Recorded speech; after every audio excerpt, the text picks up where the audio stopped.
Welcome back to LGE, and today we will be covering the Terminator T-800 event that went live in Ghost Recon Breakpoint, including some gameplay, lore, cosmetic items, and rewards that were offered during the event, and the story so far. Stay tuned.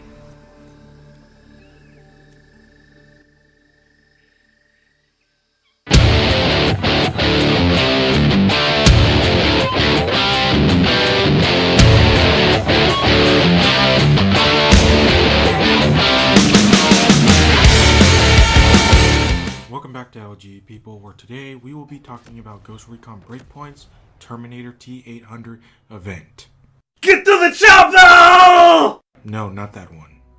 Let's start with some of the rewards. So, the event rewards are listed right here. They include cosmetics, such as clothes, tattoos, vehicles, and weapon blueprints, like the AR-18 and the Uzi SMG.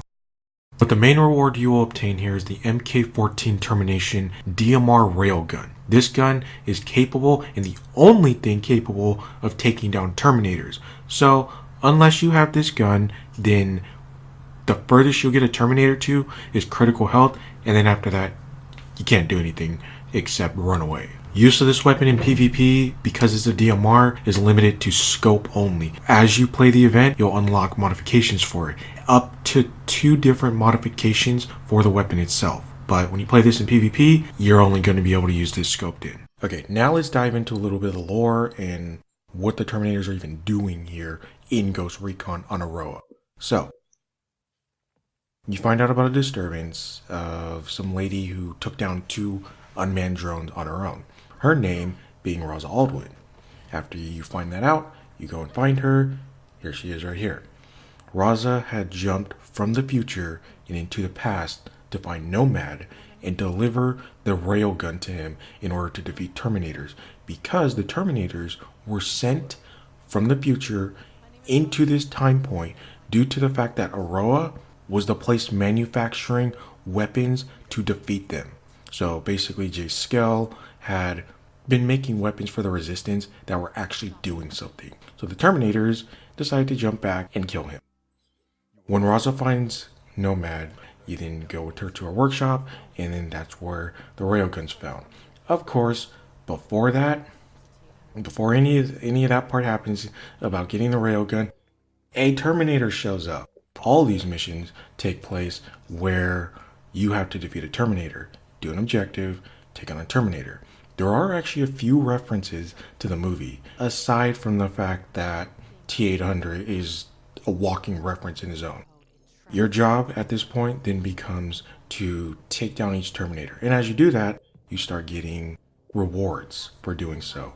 These rewards are actually pretty specific, such as the Uzi SMG, the AR that you get, as well as the Terminator's famous handgun with the giant scope on it. You also get a grenade launcher. This is a standalone grenade launcher and is not attached to an AR rail.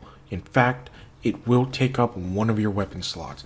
It is really good to note that in order for it to do damage, you have to hit the enemy directly, because it doesn't work off a blast radius. For PvP, I think that's pretty balanced, but some people could think otherwise, but that's just my opinion.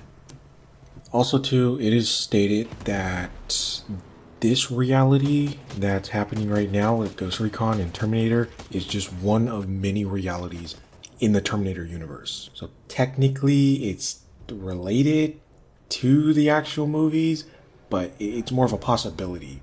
Kind of like how Terminator 3, once Dark Fate came out, got retconned as an alternate reality.